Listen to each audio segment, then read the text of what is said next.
ভারী বৃষ্টিপাত থাকবে। ২ চব্বিশ পরগনা সহ ২ মেদিনীপুর, তার সঙ্গে ঝাড়গ্রাম সহ এদিকে হাওড়া, হুগলি জেলাতেও ভারী বৃষ্টিপাতের সতর্কবার্তা দিয়েছে আলিপুর আবহাওয়া দপ্তর। পাশাপাশি ৩০ তারিখ বৃহস্পতিবার দিন উত্তরবঙ্গ সহ দক্ষিণবঙ্গের সব জেলাতেই বৃষ্টিপাত ছড়িয়ে যাবে। বিক্ষিপ্তভাবে হালকা মাঝারি বৃষ্টিপাত থাকবে। তার সঙ্গে উত্তরবঙ্গ সহ দক্ষিণবঙ্গের জেলাগুলিতেও ভারী বৃষ্টিপাতের সতর্কবার্তা দিয়েছে আলিপুর আবহাওয়া দপ্তর। দক্ষিণবঙ্গের মধ্যবঙ্গের জেলাগুলিতে বৃহস্পতিবার ভারী বৃষ্টিপাত থাকবে। মুর্শিদাবাদ সহ বীরভূম, পশ্চিম বর্ধমান, পূর্ব বর্ধমান, পুরুলিয়া আর উত্তরবঙ্গের মালদা, তার সঙ্গে দক্ষিণ দিনাজপুর, উত্তর দিনাজপুর, জলপাইগুড়িতে ভারী বৃষ্টিপাতের সতর্কবার্তা দিয়েছে আলিপুর আবহাওয়া দপ্তর ৩০ তারিখে।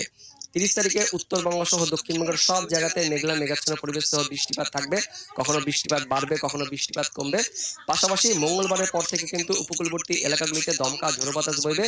মঙ্গলবারের পাশাপাশি বুধবার দিন, বৃহস্পতিবার দিনও দমকা বাতাস থাকবে দক্ষিণবঙ্গের উপকূলবর্তী এলাকাগুলিতে। মধ্যবঙ্গের জেলাগুলিতেও দমকা ঝোড়ো বাতাস থাকবে ওই ৩০ থেকে ৪০ কিলোমিটার গতিবেগে, জানাচ্ছে আলিপুর আবহাওয়া দপ্তর। এবং